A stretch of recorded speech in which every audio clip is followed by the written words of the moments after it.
وأشهد أن لا إله إلا الله وحده لا شريك له وأشهد أن محمدا عبده ورسوله أرسله بالحق ليظهره على الدين كله ولو كره المشركون اللهم صل على محمد وعلى آل محمد كما صليت على إبراهيم وعلى آل إبراهيم اللهم بارك على محمد وعلى آل محمد كما باركت على إبراهيم وعلى آل إبراهيم إنك حميد مجيد أما بعد فإن خير الكلام كلام الله وخير الهدي هدي محمد صلى الله عليه وسلم وشر الأمور محدثاتها وكل محدثة بدعة وكل بدعة ضلالة وكل ضلالة في النار يا أيها الذين آمنوا اتقوا الله حق تقاته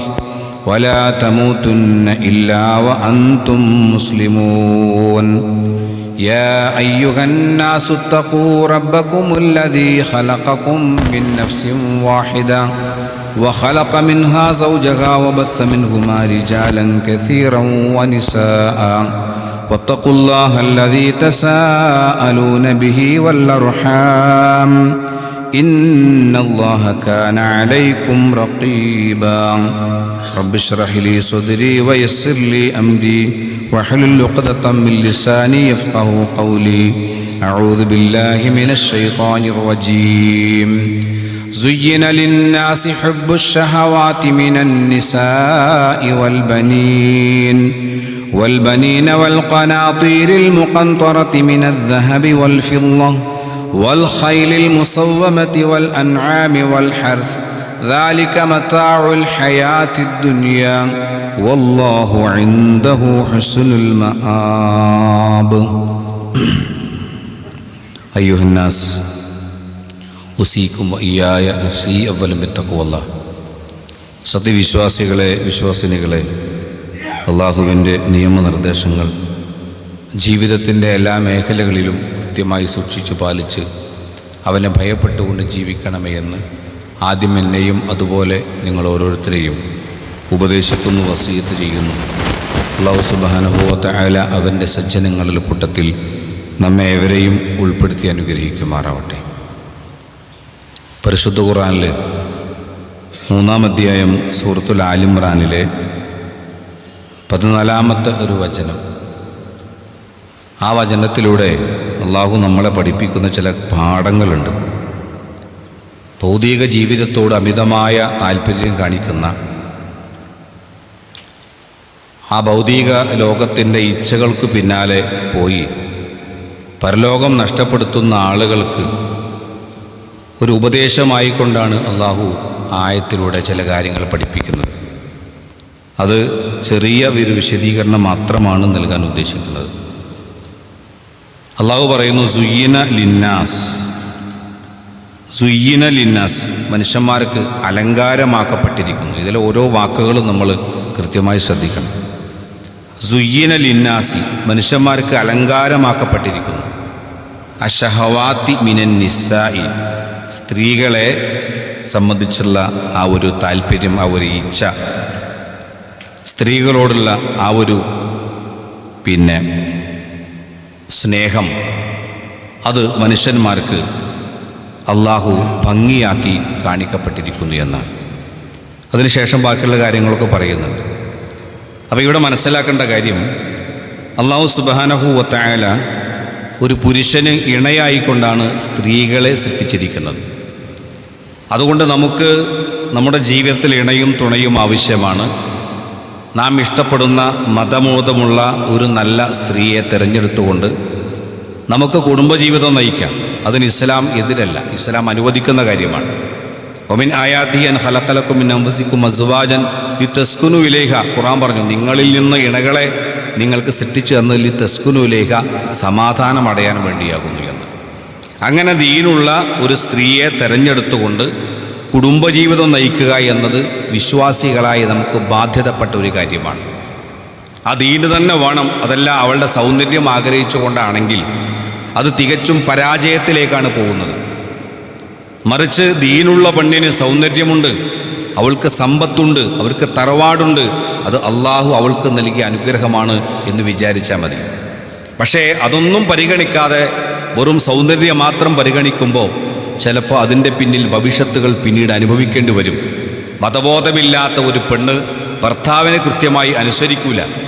ഭർത്താവിൻ്റെ മാതാപിതാക്കളെ കൃത്യമായി അവർക്ക് വേണ്ട കാര്യങ്ങൾ ചെയ്തു കൊടുത്ത് അവരെ സ്നേഹിച്ച് അവരോടൊപ്പം ജീവിക്കൂല.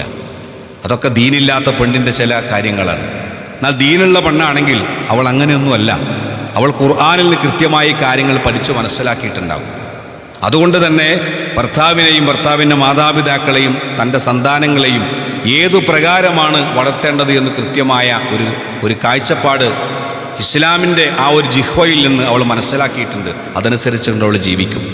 എന്നാൽ ഈ ഇത്തരം സ്ത്രീകളെ സംബന്ധിച്ചല്ല ഇവിടെ പരാമർശിക്കുന്നത്. മറിച്ച് നമുക്ക് അല്ലാഹു സുബ്ഹാനഹു വ തആല അനുവദിച്ചു തരാത്ത രൂപത്തിലുള്ള ഒരുപാട് നിലക്കുള്ള സ്ത്രീകൾ ഇവിടെയുണ്ട്. ആ സ്ത്രീകളെ നമുക്ക് അനുവദനീയമല്ല. ആ സ്ത്രീകളുള്ള പെരുമാറ്റവും സംസാരവുമൊക്കെ കൃത്യമായ ശ്രദ്ധിച്ചു വേണം അത് കൈകാര്യം ചെയ്യാൻ. ഒരു കൃത്യമായ അകലം പാലിക്കണം. അല്ലാഹു റസൂൽ പറയുന്നു സല്ലല്ലാഹു അലൈഹി വസല്ലം, ഇത്തഖുദ്ദുനിയ, നിങ്ങൾ ദുനിയാവിനെ സൂക്ഷിക്കണം. ദുനിയാവിനെ സൂക്ഷിക്കുക എന്ന് പറഞ്ഞാൽ ആ ദുനിയാവിനെയും അതിൻ്റെ തിന്മയെയും അതിൻ്റെ പ്രലോഭനങ്ങളെയും ഒക്കെ കൃത്യമായി നിങ്ങൾ സൂക്ഷിക്കണം. അതുപോലെ തന്നെ റസൂൽ പറഞ്ഞു വത്തഖുൻ നിസാ, നിങ്ങൾ സ്ത്രീകളെയും സൂക്ഷിക്കണം. ആ സ്ത്രീകളുടെ വശീകരണ സ്വഭാവമുള്ള സ്ത്രീകളുടെ തിന്മയിൽ നിന്ന് വലയിൽ നിന്ന് രക്ഷപ്പെടാൻ നിങ്ങൾ കൃത്യമായി ശ്രദ്ധിക്കണം. ആ സ്ത്രീകളുടെ വലയിൽ അകപ്പെട്ടു പോയാൽ നിങ്ങൾക്ക് നിങ്ങളുടെ പരലോകം നഷ്ടമാകും. ഈ ലോകത്ത് തന്നെ നിങ്ങളുടെ ജീവിതം ദുസ്സഹമായിട്ട് മാറും.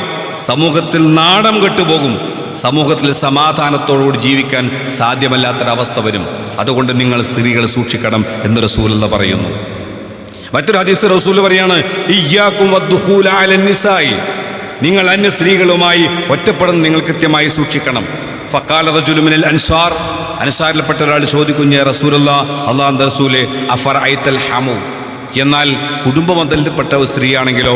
ഖാല, റസൂൽ പറഞ്ഞു, അൽ ഹമു അൽ മൗത്ത്, കുടുംബ ബന്ധത്തിൽപ്പെട്ട ഒരു സ്ത്രീയാണെങ്കിൽ അൽ മൗത്ത്, മരണമാണ്, മരണതുല്യമാണ് എന്ന്.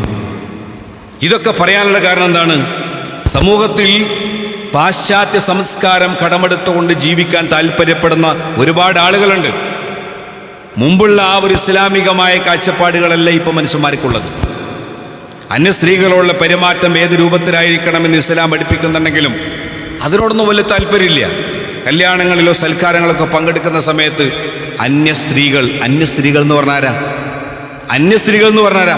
നമുക്ക് വിവാഹം കഴിക്കാൻ അനുവദനീയമാക്കപ്പെട്ട സ്ത്രീകൾ അത് അല്ല, അതല്ലാത്ത സ്ത്രീകൾ, വിവാഹം കഴിക്കാൻ അനുവദനീയമായിട്ടുള്ള സ്ത്രീകളൊക്കെ അന്യസ്ത്രീകളാണ്. വിവാഹബന്ധം നിഷിദ്ധമാക്കപ്പെട്ടവരൊക്കെ നമുക്ക് ഏറ്റവും വേണ്ടപ്പെട്ട ആളുകളാണ്. ബാക്കിയൊക്കെ അന്യസ്ത്രീകളാണ്. നമ്മുടെ അമ്മാമൻ്റെ മകള്, നമ്മളെ അളാപ്പാൻ്റെ മകള്, എൻ്റെ മൂത്തച്ചി എനിക്ക് അന്യസ്ത്രീയാണ്. ഈ രൂപത്തിലൊക്കെ അന്യത എന്താണെന്ന് കൃത്യമായി മനസ്സിലാക്കണം. അത് മനസ്സിലാക്കിയിട്ടില്ലെങ്കിൽ വരുന്ന ഭവിഷ്യത്തുകൾ എന്തൊക്കെയാണ്? ഇന്ന് നമ്മളെ ആൺകുട്ടികളെ സംബന്ധിച്ചിടത്തോളം, പെൺകുട്ടികളെ സംബന്ധിച്ചിടത്തോളം അവരാരുമായിക്കോട്ടെയാണ് സംസാരിക്കുന്നത്, അവരാരോടുകൂടിയാണ് സഞ്ചരിക്കുന്നത്. നമ്മളെ പെൺകുട്ടികളെ അവർക്ക് വിവാഹബന്ധം നിഷിദ്ധമാക്കപ്പെട്ട മെഹറമില്ലാതെ ഒരാളോടുകൂടിയും നമ്മൾ ഒറ്റയ്ക്ക് നമ്മൾ പറഞ്ഞയക്കാൻ പാടില്ല. കോളേജിലേക്ക് പറഞ്ഞയക്കുമ്പോൾ കസിൻസാണ്, എളാപ്പാൻ്റെ മകനാണ്, മുത്താപ്പാൻ്റെ മകനാണ്, ഇസ്ലാം അനുവദിക്കുന്നില്ല. അവിടെ നിങ്ങൾക്ക് കൃത്യമായി സൂക്ഷിക്കണം. അവിടെ പ്രശ്നങ്ങളും പ്രയാസങ്ങളും ഉണ്ടാകാൻ ഇടയുണ്ട് എന്നതാണ്. അതുപോലെ തന്നെ അന്യ സ്ത്രീകളുമായി സംസാരിക്കുന്ന സമയത്ത് കൃത്യമായ അകലം നമ്മൾ പാലിക്കേണ്ടതുണ്ട്. അകലം പാലിക്കുന്നില്ലെങ്കിൽ ചില സ്ത്രീകൾ പുരുഷന്മാരെ വശീകരിച്ചുകൊണ്ട് വേണ്ടാത്ത പ്രവർത്തനത്തിലേക്ക് കൊണ്ടുപോവുകയും നമ്മളെ മാനം കെടുത്തുന്ന രൂപത്തിലേക്ക് വരികയും ചെയ്യും. നമ്മളൊക്കെ ഇപ്പോൾ പത്രത്തിലൂടെയും വാർത്താ മാധ്യമങ്ങളിലൊക്കെ കാണുന്ന കേൾക്കുകയും ചെയ്യുന്ന കാര്യമാണ് ഹണി ട്രാപ്പിൻ്റെ വിഷയം. അവിടെയൊക്കെ പെട്ടുപോകുന്നത് എന്താണ്?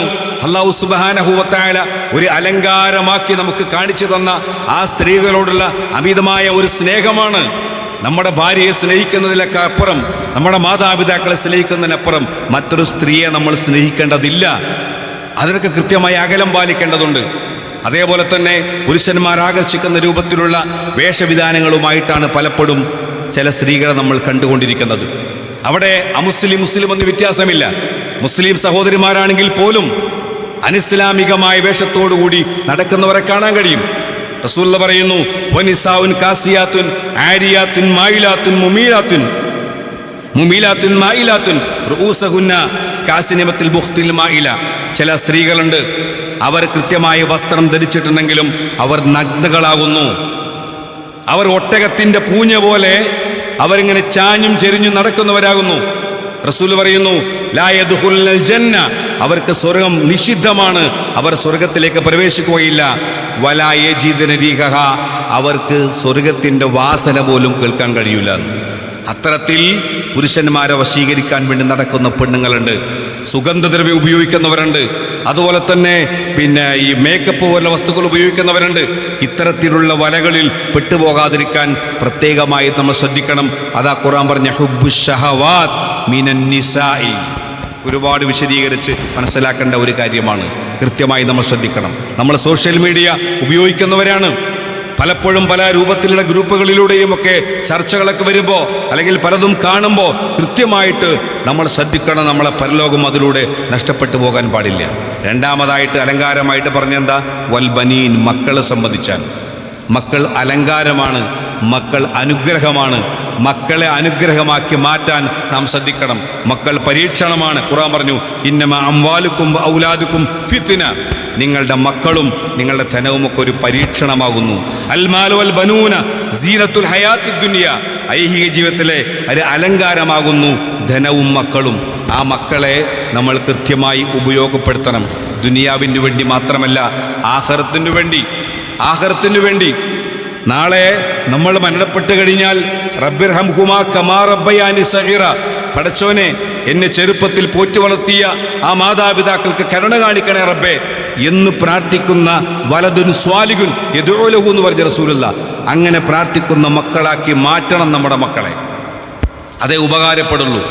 അതല്ലാതെ മക്കളുടെ പേരിൽ നമ്മൾ വല്ലാതെ ഗർവ് നടിച്ചിട്ട് കാര്യമില്ല. എനിക്ക് അത്ര കുട്ടികളാണ്, എനിക്ക് ഇത്ര മക്കളാണ് എന്ന് പറഞ്ഞ് ഫഖർ നടിക്കുന്ന സ്വഭാവം അതൊരിക്കലും വിശ്വാസിക്ക് ഭൂഷണമല്ല. അങ്ങനെ ഫഖർ നടിച്ചത് കൊണ്ട് കാര്യമില്ല. ഖുർആൻ പറയുന്നു, യഅലമു, നിങ്ങൾ അറിയണം, അന്നമൽ ഹയാത്തുദ് ദുനിയ, നിശ്ചയമായും ദുനിയാവിലെ ജീവിതം എന്ന് പറഞ്ഞാൽ ലഅബും വലഹബും വസീനത്തും വതഫാഖുറുൻ ബൈനക്കും വതകാസുറുൻ ഫിൽ അംവാലി വൽ ഔലാദ്, അത് കളിയും തമാശയുമാകുന്നു. അതുപോലെ തന്നെ നിങ്ങൾക്കിടയിലുള്ള പരസ്പരം പെരുമ നടിക്കലാകുന്നു. അതേപോലെ തന്നെ ധനത്തിലും സന്താനത്തിലുമുള്ള അധികം പറയലുമാകുന്നു. ഇതാണ് ദുനിയാവ് എന്ന് കൃത്യമായിട്ട് അള്ളാഹു പഠിപ്പിക്കുകയാണ്. അതുകൊണ്ട് നമുക്ക് സന്താനങ്ങൾ എത്ര ഉണ്ടാവട്ടെ, എത്ര സന്താനങ്ങളുണ്ടെങ്കിലും ആ സന്താനങ്ങളുടെ പേരിൽ ഫഖർ നടിക്കല്ല വേണ്ടത്, അൽഹംദുലില്ലാ എന്ന് പറയണം. ആ മക്കളെ നമുക്ക് നാളെ പരലോകത്തെ ഉപകരിക്കുന്ന മക്കളാക്കി മാറ്റണം. അതിനെന്തു വേണം? ആ മക്കൾക്ക് ദീനീപരമായ വിദ്യാഭ്യാസം കൊടുക്കണം. അള്ളാഹുവിനെ കൃത്യമായി അവർ പഠിപ്പിച്ചു കൊടുക്കണം. ഖുർആന് കൃത്യമായി പഠിപ്പിക്കണം. ഖുർആന്റെ ആയത്തുകളും അതിൻ്റെ അർത്ഥവും മക്കൾക്ക് പഠിപ്പിച്ചു കൊടുക്കണം. അതിലൂടെയാണ് നമ്മളുടെ മക്കൾ ദീനീപരമായ ആ ഒരു മാർഗത്തിലൂടെ ജീവിക്കാൻ സാധിക്കുള്ളൂ. അങ്ങനെ ജീവിക്കുന്ന മക്കൾ ഒരിക്കലും മാതാപിതാക്കളെ വിട്ട് മറ്റൊരു മാർഗം തേടിപ്പോകില്ല. ഇന്ന് എത്ര ആളുകൾ വിഷമിക്കാൻ നമ്മൾ കാണുന്നുണ്ട്. ഒരുപാട് മക്കളൊക്കെ ഉണ്ട്, പെൺമക്കളുണ്ട്, ആൺമക്കളുണ്ട്. പക്ഷേ ഒരു ഉപകാരമില്ല. അവർക്ക് നമ്മൾ വേണ്ട, അവർ ഒഴിവാക്കി പോയിരിക്കുകയാണ്. ഈ നിലക്ക് പരാതിപ്പെടുന്ന എത്രയോ ആളുകളെ കാണാൻ കഴിയും. എന്തുകൊണ്ടാണ് പരാതിപ്പെടാനുള്ള കാരണം?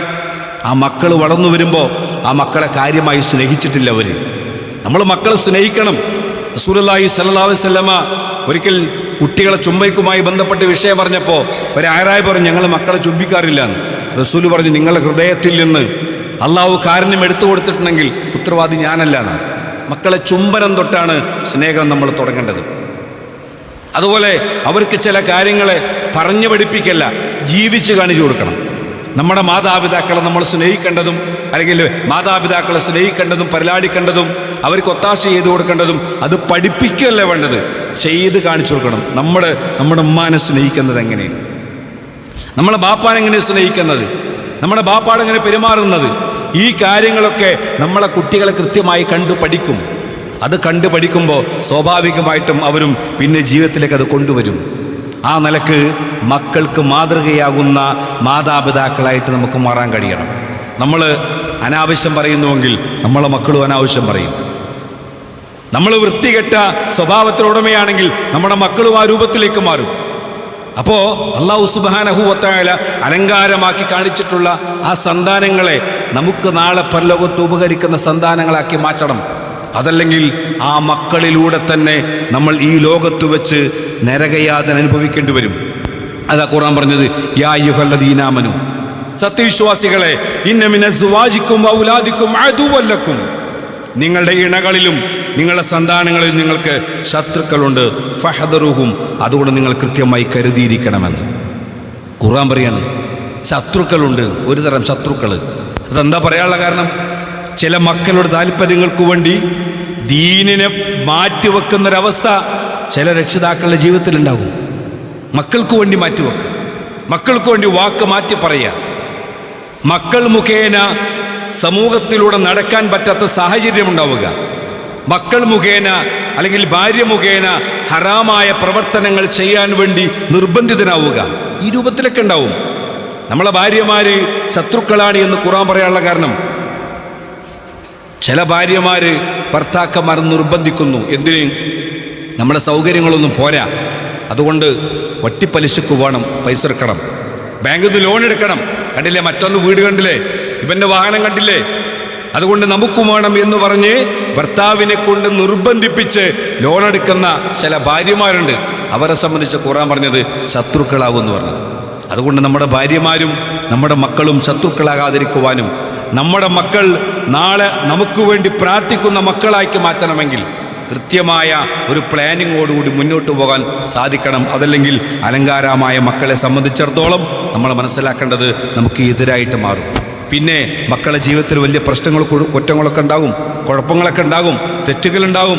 ആ സമയത്ത് എന്തു വേണം? ഖുർആൻ പറയാ, വൈൻ തഅഫൂ വതസ്ഫഹൂ, നിങ്ങൾ മാപ്പ് കൊടുക്കുക, അവർക്ക് നിങ്ങൾ വിട്ടുകൊടുക്കുക, വതഗ്ഫിറൂ, നിങ്ങൾ പുറത്തു കൊടുക്കുക, ഫഇന്നല്ലാഹു ഗഫൂറുർ റഹീം, നിശ്ചയമായും അല്ലാഹു സുബ്ഹാനഹു വ തആല ഏറെ പൊറുക്കുന്നവനാണ്, കരുണാനിധിയാണ്.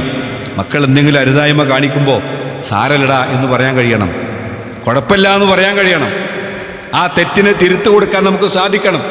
അതല്ലാതെ ജീവിതകാലം മുഴുവനും അവൻ പണ്ടെന്നോ ചെയ്ത തെറ്റ് ഏറ്റുപറഞ്ഞുകൊണ്ട് അവനെ മാനസികമായി ദ്രോഹിക്കല്ല വേണ്ടത്. ഇത് ചെറുപ്പത്തിൽ മാത്രമല്ല, വലിപ്പത്തിലും വേണം. നമ്മുടെ മക്കൾ കല്യാണം കഴിച്ച് ഒരു കുടുംബമായി ജീവിക്കുന്ന സമയത്ത് നമ്മുടെ മക്കളുടെ ഭാര്യമാരോടുള്ള പെരുമാറ്റം എങ്ങനെ ആയിരിക്കണം? നമ്മുടെ സഹോദരിമാരെ ശ്രദ്ധിക്കേണ്ടത്, നമ്മൾ പേര് അമ്മായിമ്മ എന്ന് പേരിടുന്നുണ്ടല്ലോ, അവർ കൃത്യമായി ശ്രദ്ധിക്കണം. നമ്മുടെ വാക്കുകൊണ്ടോ നമ്മുടെ എന്തെങ്കിലും പെരുമാറ്റം കൊണ്ടോ നമ്മുടെ മകൻ്റെ മകൾ നമ്മുടെ വീട്ടിൽ കണ്ണീര് കുടിച്ച് ജീവിക്കുന്ന ഒരവസ്ഥ ഉണ്ടാവരുത്. നമ്മൾ പഠിക്കുന്ന ദീനാണ്, നമ്മളൊക്കെ മുസ്ലിങ്ങളാണ്, അള്ളാഹുവിൻ്റെ പ്രവാചകന്റെ ചര്യ കൃത്യമായി അനുധാവനം ചെയ്യുന്നവരാണ്. ഒരാളെ മാനസികമായി ദ്രോഹിച്ചു കഴിഞ്ഞാൽ ദുനിയാവിൽ വെച്ച് ചിലപ്പോൾ നമ്മൾ അനുഭവിക്കേണ്ടി വരും. അതല്ല, നാളെ പരലോകത്ത് വെച്ച് നമ്മൾ ചെയ്ത അമല് മുഴുവനും നമ്മുടെ മരുമക്കൾക്ക് കൊടുക്കേണ്ട ഒരവസ്ഥ ഉണ്ടാകും. നമ്മുടെ വീട് അങ്ങനെ ആവരുത്. നമ്മുടെ വീട് നമ്മുടെ മക്കൾ സ്നേഹിക്കുന്ന വീടാകണം. നമ്മുടെ മക്കളോട് ഇഷ്ടമുണ്ടെങ്കിൽ നമ്മുടെ മക്കളുടെ മക്കളോടും നമ്മളുടെ മക്കളുടെ ഭാര്യമാരോടും നമുക്ക് ഇഷ്ടമുണ്ടാവണം. അപ്പോഴാണ് നമ്മൾ ഒരു പരിപൂർണ്ണ വിശ്വാസിയായിട്ട് മാറുന്നത്. ഒരുപാട് വിശദീകരിക്കേണ്ട കാര്യമാണ്, ചുരുക്കി പറയാണ്. അല്ലാഹു സുബ്ഹാനഹു വ തആല നമുക്ക് തന്നിട്ടുള്ള ആ ഒരു അനുഗ്രഹമാകുന്ന മക്കളെ സംബന്ധിച്ച് ഖുർആൻ സീനത്ത് എന്ന് ഉപയോഗിച്ചിട്ടുണ്ട്.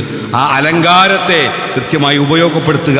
അതല്ലാതെ ആ അലങ്കാരത്തിനു വേണ്ടി ജീവിതം മാറ്റിവെച്ച് അള്ളാഹ്ക്ക് കൊടുക്കേണ്ടെന്ന ആരാധനക്കുള്ള സമയം പോലും മക്കളുടെ ജീവിതത്തിനു വേണ്ടി മാറ്റിവെച്ചു കഴിഞ്ഞാൽ ഖേദിക്കും നമ്മൾ.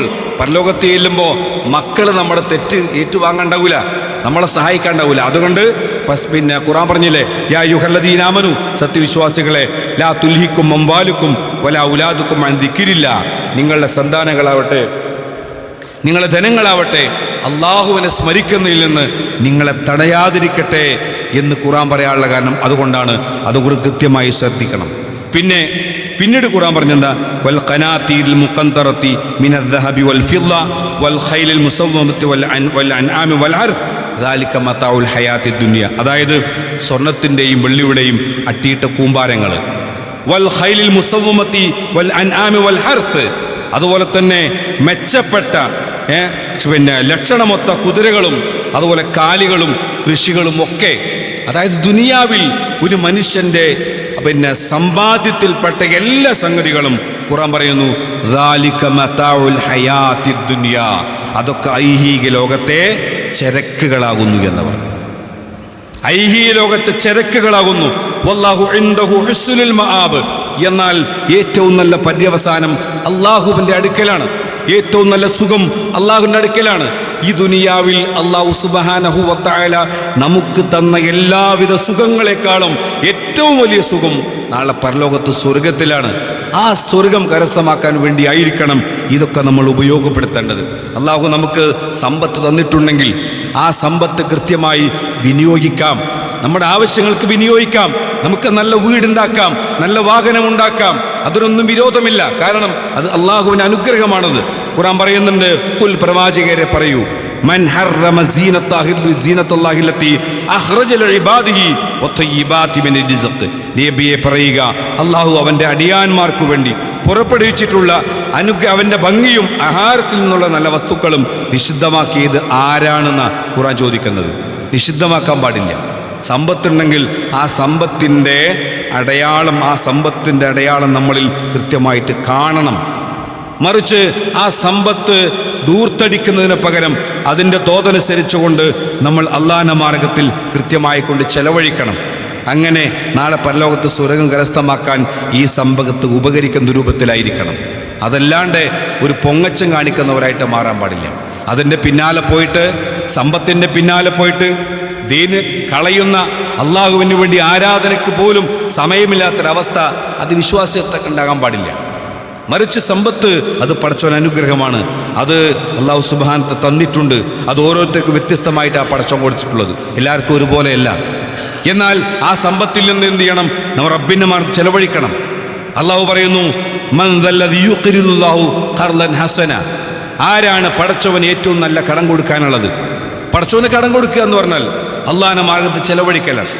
അങ്ങനെ ചെലവഴിച്ചാലോ ഫയുളായിഫഹു ലഹു വലഹു അജ്റുൻ കബീർ, അള്ളാഹു സുബ്ഹാനഹു വ തആല അവന് അമിതമായിട്ട് ഇരട്ടിയായിട്ട് കൊടുക്കുന്നു. പടച്ചവൻ്റെ മാർഗത്തിൽ നമ്മൾ സമ്പത്ത് ചെലവഴിച്ചാൽ അള്ളാഹു ഇരട്ടിയായിട്ട് തരും. ആ ഇരട്ടി എന്ന് പറഞ്ഞാൽ 10 മുതൽ 700 വരെ അള്ളാഹു നമുക്ക് നൽകും. ഈ ലോകത്ത് നമ്മൾ ആർക്കെങ്കിലും കടം കൊടുത്തു കഴിഞ്ഞാൽ നമുക്ക് ആ കടം കൊടുത്ത സംഖ്യ മാത്രമേ തിരിച്ചു വാങ്ങാൻ പറ്റുള്ളൂ. പക്ഷേ പടച്ചവൻ്റെ കാര്യം അതല്ല. അള്ളാഹുവിൻ്റെ മാർഗത്തിൽ നമ്മൾ ധനം ചെലവഴിച്ചിട്ടുണ്ടെങ്കിൽ അത് ഖുർആൻ ഉപയോഗിച്ച ആ ഒരു പദം ഖർളൻ ഹസന, നല്ലൊരു കടം കൊടുക്കുക എന്നാണ്. അങ്ങനെ പടച്ചവന് കടം കൊടുത്താൽ അള്ളാഹ് നമുക്ക് ഇരട്ടിയായിട്ട് തരും. എവിടെ?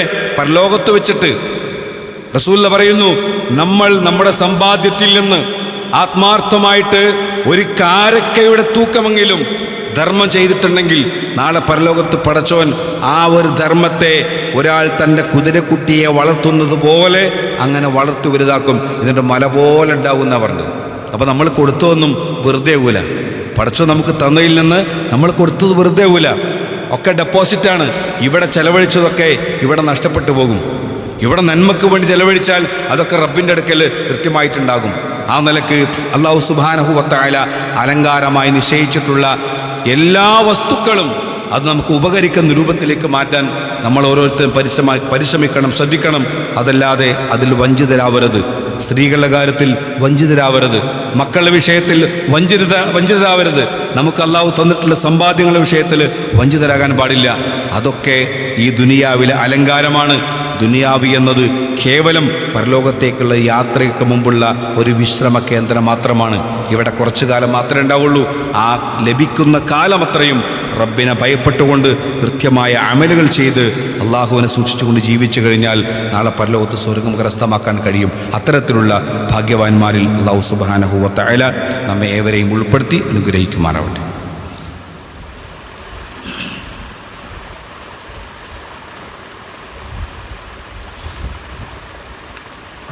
അൽഹംദുലില്ലാ വസ്സലാത്തു വസ്സലാമു അലാ റസൂലില്ലാ വഅലാ ആലിഹി വസഹ്ബിഹി അജ്മഈൻ അമ്മാ ബഅദ്. അയ്യുഹന്നാസ് ഊസീകും വഇയ്യായ സാനിയം ബിത്തഖ്വല്ലാഹ്. വിശ്വാസികളെ അള്ളാഹുവിനെ ഭയപ്പെട്ടുകൊണ്ട് ജീവിക്കണമേ എന്ന് ഒരിക്കൽ കൂടി എന്നെയും നിങ്ങളെയും ഓർമ്മപ്പെടുത്തുകയും ഉപദേശിക്കുകയാണ് അള്ളാഹു സുബ്ഹാനഹു വ തആല. അവനിഷ്ടപ്പെട്ട അവൻ്റെ സജ്ജനങ്ങളിൽ നമ്മേവരെയും ഉൾപ്പെടുത്തി അനുഗ്രഹിക്കുമാറാവട്ടെ. കുട്ടികളൊക്കെ പരീക്ഷയ്ക്ക് എഴുതി ആ പരീക്ഷയുടെ റിസൾട്ടുകളൊക്കെ വന്നു. ആ റിസൾട്ട് വന്നപ്പോൾ 2-3 വിഭാഗം കുട്ടികളാണുള്ളത്. ഒന്നാമത്തെ വിഭാഗം എന്ന് പറയുന്നത് ഏറ്റവും നല്ല മാർക്കൊക്കെ വാങ്ങി, ഒരുപാട് A+കളൊക്കെ വാങ്ങി, ജനങ്ങൾക്കിടയിൽ പ്രശംസ ഏറ്റുവാങ്ങി സന്തോഷത്തോടു കൂടി കഴിയുന്നവരാണ്. രണ്ടാമത്തെ വിഭാഗം എന്ന് പറയുന്നത് ലഭിക്കേണ്ടുന്ന മാർക്ക് ലഭിക്കാതെ നിരാശപ്പെട്ടുകൊണ്ട് കഴിയുന്നവരാണ്. മൂന്നാമത്തെ വിഭാഗം പരാജയപ്പെട്ടവരാണ്. ഇവിടെ നമ്മൾ മനസ്സിലാക്കേണ്ട കാര്യം, ഉന്നത വിജയം കരസ്ഥമാക്കിയ കുട്ടികളെ നമ്മൾ പ്രശംസിക്കുന്നു, അൽഹംദുലില്ലാ, സന്തോഷം. എന്നാൽ അതോടൊപ്പം തന്നെ ആ വിജയത്തിലേക്ക് എത്തിപ്പിടിക്കാൻ കഴിയാത്ത മക്കളുണ്ട്. ആ മക്കളെയും നമ്മൾ ചേർത്തു പിടിക്കണം. അവരും സമൂഹത്തിൻ്റെ ഭാഗമാണ്. അവരുടെ ചില കുറവുകൾ കൊണ്ടാണ് അവർക്ക് മാർക്ക് ലഭിക്കാതെ പോയത്. അവർക്ക് അറിവുകളൊക്കെ ഉണ്ട്, പക്ഷേ അറിവ് രേഖപ്പെടുത്തുന്നിടത്ത് വന്നിട്ടുള്ള ഒരു ചെറിയൊരു പ്രശ്നം മാത്രമാണ്. ആ ഒരു പ്രശ്നത്തിൻ്റെ പേരിൽ നമ്മളൊരിക്കലും അവരെ മാറ്റി നിർത്താൻ പാടില്ല. ഇത് പറയാനുള്ള കാരണം, ചില കുടുംബത്തിലുള്ള രക്ഷിതാക്കൾ വരെ മക്കളെ പഴിക്കുന്നത് കാണാൻ കഴിയും. കൃത്യമായ മാർക്ക് കിട്ടിയിട്ടില്ലെങ്കിൽ, പരീക്ഷയിൽ കൃത്യമായ A+ കിട്ടിയിട്ടില്ലെങ്കിൽ, മറ്റൊരു മക്കളുമായി കൊണ്ട് താരതമ്യം ചെയ്തിട്ട് ഈയൊക്കെ വളരെ മോശമാണ് എന്ന് പറഞ്ഞ് അവളെ അല്ലെങ്കിൽ അവനെ വിഷമിപ്പിക്കുന്നൊരവസ്ഥ. ഇത് വിശ്വാസികളായി നമുക്ക് ഭൂഷണമല്ല. കാരണം അല്ലാഹു സുബ്ഹാനഹു വ തആല ഓരോരുത്തർക്കും വ്യത്യസ്തമായ കഴിവുകളാണ് കൊടുത്തിട്ടുള്ളത്. എല്ലാവരും വ്യത്യസ്തരാണ്. ഒരാളിലുള്ള ഒരു കഴിവ് ഒരാളിലുണ്ടാവില്ല. അത് ദുനിയാവിൻ്റെ സുഗമമായ പോക്കിൻ്റെ നിദാനമായിട്ടൊരു കാര്യമാണ്. അപ്പം അതുകൊണ്ട് തന്നെ ഒരാളെയും ഒരു കുട്ടിയെയും നമ്മൾ കുറഞ്ഞതിൻ്റെ പേരിൽ അവരെ വിഷമിപ്പിക്കാൻ പാടില്ല, അപ്പം അവരെ പ്രയാസപ്പെടുത്താൻ പാടില്ല. മറിച്ച് അവർക്ക് പ്രത്യാശ കൊടുക്കണം, പ്രതീക്ഷ കൊടുക്കണം. അതെങ്ങനെ കൊടുക്കാൻ പറ്റുക? ഖുർആൻ തന്നെ പറയുന്നുണ്ട്, ഇന്ന മഅൽ ഉസ്രി യുസ്ര, പ്രയാസത്തോടുകൂടി എളുപ്പമുള്ളത്. അതുകൊണ്ട് പരിശ്രമിക്കണം. എത്ര പരാജയപ്പെട്ടാലും പരാജയത്തിൽ ജയമുണ്ട് എന്ന് മനസ്സിലാക്കിയിട്ട് കഠിനാധ്വാനം ചെയ്യാനുള്ള ഒരു പ്രേരണ കൊടുക്കാൻ നമ്മുടെ മക്കൾക്ക് സാധിക്കണം. അപ്പോഴാണ് മക്കളിൽ ഒരാവേശം ഉണ്ടാവുള്ളൂ, അവർക്ക് സമാധാനം ഉണ്ടാവുള്ളൂ. പിന്നെ രണ്ടാമതൊരു കാര്യം, ഇനി മക്കളെ നമ്മൾ എവിടെ പഠിപ്പിക്കുന്നു എന്ന വിഷയത്തിലേക്കാണ്. പലപ്പോഴും സമൂഹത്തിൽ ആളുകളൊക്കെ ആഗ്രഹിക്കുന്ന ഉന്നതമായ ജോലികൾ സംബന്ധിച്ചാണ്. അതൊക്കെ ആവശ്യമാണ്, അനിവാര്യമാണ്. കാരണം ഇന്നത്തെ കാലഘട്ടത്തിൽ പല ജോലിയിലും ഒഴിവുണ്ടാകുമ്പോൾ ആ ഒഴിവിലേക്ക് നമ്മുടെ മക്കളെ നമുക്ക് പ്രവേശിപ്പിക്കണമെങ്കിൽ കൃത്യമായ അറിവുണ്ടായിരിക്കണം. അതുകൊണ്ട് ഓരോ കുട്ടിയെ സംബന്ധിച്ചിടത്തോളം അവരുടെ കൃത്യമായ ആ ഒരു അഭിരുചി മനസ്സിലാക്കിക്കൊണ്ട് ആ മേഖലയിലേക്ക് നമ്മൾ ഉയർത്തിക്കൊണ്ടുവരണം. അതോടൊപ്പം തന്നെ കുട്ടികളെ മതപരമായ രൂപത്തിലേക്ക് പഠിപ്പിക്കാൻ, മതാധ്യാപനങ്ങൾ കൃത്യമായി മക്കൾക്ക് നൽകാൻ വേണ്ടുന്ന ആവശ്യമായ കോഴ്സിലേക്ക് കൂടി നമ്മുടെ മക്കളെ നമ്മൾ പ്രവേശിപ്പിക്കേണ്ടതുണ്ട്, അഡ്മിഷൻ കൊടുക്കേണ്ടതുണ്ട്. ഇന്നിവിടെ ശാരീരികമായി ചികിത്സിക്കുന്ന ഡോക്ടർമാരുണ്ട്, പക്ഷേ മാനസികമായിട്ട് ചികിത്സിക്കുന്ന ഡോക്ടർമാരുടെ എണ്ണം കുറവാണ്. ജനങ്ങൾക്ക് ദീന് പഠിപ്പിക്കുന്ന പണ്ഡിതന്മാരുടെ എണ്ണം കുറഞ്ഞുകൊണ്ടിരിക്കുകയാണ്. അതുകൊണ്ട് ആ മേഖലയിലേക്ക് അറബി പഠിക്കാൻ, അറബി കോളേജിലേക്ക് പറഞ്ഞേക്കാൻ നമ്മുടെ മക്കളെ നമ്മൾ പ്രേരിപ്പിക്കണം. നമുക്ക് 2-3 മക്കളുണ്ടെങ്കിൽ ഒരു മകളെയെങ്കിലും ആ ഒരു മേഖലയിലേക്ക് പറഞ്ഞേക്കാൻ. അതെന്തിനാണെന്നറിയോ? ഇവിടെ അധാർമികമായ ഒരു ചുറ്റുപാടുണ്ടാകുമ്പോൾ ആ ചുറ്റുപാടിൽ ധാർമ്മികമായ ആ ഒരു മാർഗത്തിലേക്ക് നമ്മുടെ മക്കളെ കൊണ്ടുവരാൻ, സമൂഹത്തെ കൊണ്ടുവരാൻ ഇത്തരം പണ്ഡിതന്മാർ ആവശ്യമാണ്. അതുകൊണ്ട് തന്നെ ആ ഒരു മേഖലയിൽ കൃത്യമായ ശ്രദ്ധ നമുക്കുണ്ടാവണം. അതിൻ്റെ അർത്ഥം ബാക്കിയുള്ളതൊക്കെ മാറ്റിവെക്കുക എന്ന അർത്ഥത്തിലല്ല, മറിച്ച് ഇതും വളരെ അഭികാമ്യമാണ് എന്ന് കൃത്യമായി മനസ്സിലാക്കുക. സാമ്പത്തികമായ മോഹം മാത്രം ലക്ഷ്യം വെച്ചുകൊണ്ട് മക്കളെ അങ്ങനെ പഠിപ്പിക്കുന്ന സമയത്തും, ഇനി എവിടെയെങ്കിലും കോളേജിൽ പഠിപ്പിക്കുന്ന സമയത്തും ആ മക്കൾക്ക് 5 നേരം നമസ്കരിക്കാനുള്ള അവസരമുണ്ടോ? അവർക്ക് ദീനീപരമായിട്ടുള്ള ഒരു ചിട്ടയോടുകൂടി ജീവിക്കാനുള്ള സാഹചര്യം ആ സ്ഥാപനത്തിലുണ്ടോ എന്ന് ശ്രദ്ധിക്കണം. അത് LKG മുതൽ ശ്രദ്ധിക്കണം. ചെറിയ പ്രായത്തിൽ തന്നെ ഒരു കുട്ടിയെ ഒരു സ്കൂളിലേക്ക്, കോളേജിലേക്ക് പറഞ്ഞയക്കുകയാണെങ്കിൽ അവിടെ ആ കുട്ടിക്ക് ദീനീപരമായിട്ട് ഉയരാനുള്ള സാധ്യതകളുണ്ടോ എന്ന് കൃത്യമായി അന്വേഷിക്കണം. അതല്ലെങ്കിൽ കുട്ടികൾ കോഴ്സ് കഴിഞ്ഞ് വരുമ്പോൾ 2 കാലിലാവില്ല നടത്തം, 4 കാലിലാവും. ഇത്ര അനുഭവങ്ങളുണ്ട്. ഈ അനുഭവങ്ങളിൽ നിന്ന് പാഠം ഉൾക്കൊള്ളാൻ നമ്മുടെ സമൂഹം തയ്യാറാകുന്നില്ല. നമ്മുടെ പെൺമക്കളെ സംബന്ധിച്ചിടത്തോളം അവരെ ഏത് കോളേജിൽ പഠിപ്പിക്കുകയാണെങ്കിലും അവളെ കൊണ്ടുപോയി ആക്കേണ്ടത് നമ്മളാണ്, തിരിച്ചു കൊണ്ടുവരേണ്ടതും നമ്മളാണ്. അതല്ലാതെ വണ്ടിയിൽ കയറ്റി വിടലല്ല, ബസ്സിൽ കയറ്റി വിടലല്ല. അവർ സംസ്കാരം നമുക്കില്ല എന്ന് കൃത്യമായി ശ്രദ്ധിക്കണം. അതുകൊണ്ട് നമ്മുടെ മക്കളെ പഠിപ്പിക്കുമ്പോൾ ഒരു കൃത്യമായ ധാരണ ഉണ്ടായിരിക്കണം. ഇഹലോകത്തും പരലോകത്തും അവർക്ക് ഗുണകരമാകുന്ന വിദ്യാഭ്യാസമായിരിക്കണം നമ്മൾ കൊടുക്കേണ്ടത്. അല്ലെങ്കിൽ ദീനുണ്ടാകും, അല്ലെങ്കിൽ ദുനിയാവുണ്ടാകും, പക്ഷേ ആഖിറത്തിലേക്ക് ഒരു വസ്തുവില്ലാത്തൊരവസ്ഥ ഉണ്ടാകും. അതല്ല നമുക്ക് വേണ്ടത്. നമ്മൾ ആഖിറത്തിലേക്ക് വേണ്ടി അധ്വാനിക്കേണ്ടവരാണ്, അതിനുവേണ്ടി ജീവിക്കുന്നവരാണ്. ആ ഒരു കാര്യത്തിൽ കൃത്യമായ ശ്രദ്ധയുണ്ടാവണം എന്ന് മാത്രം സൂചിപ്പിക്കുകയാണ്. അല്ലാഹു സുബ്ഹാനഹു വ തആല നമുക്കേവർക്കും സ്വാലിഹായ മക്കളെ പ്രദാനം ചെയ്യുമാറാവട്ടെ. ദീനിൻ്റെ കാര്യങ്ങൾ പഠിച്ച് ജനങ്ങളെ ദീനിലേക്ക് ക്ഷണിക്കുന്ന തൗഹീദിൻ്റെ മാർഗത്തിൽ പ്രവർത്തിക്കുന്ന സ്വാലിഹായ മക്കളെ അല്ലാഹു നമുക്ക് പ്രദാനം ചെയ്യുമാറാവട്ടെ. ഈ ലോകത്തിൻ്റെ ആ ഒരു ഭംഗിയിൽ അകപ്പെട്ടുകൊണ്ട് ജീവിതം നയിക്കുന്നതിന് പകരം അള്ളാഹനെ ഭയപ്പെട്ടുകൊണ്ട് ജീവിക്കുന്ന സത്യവിശ്വാസികളിൽ നമ്മെ അല്ലാഹു സുബ്ഹാനഹു വ തആല ഉൾപ്പെടുത്തി അനുഗ്രഹിക്കുമാറാവട്ടെ.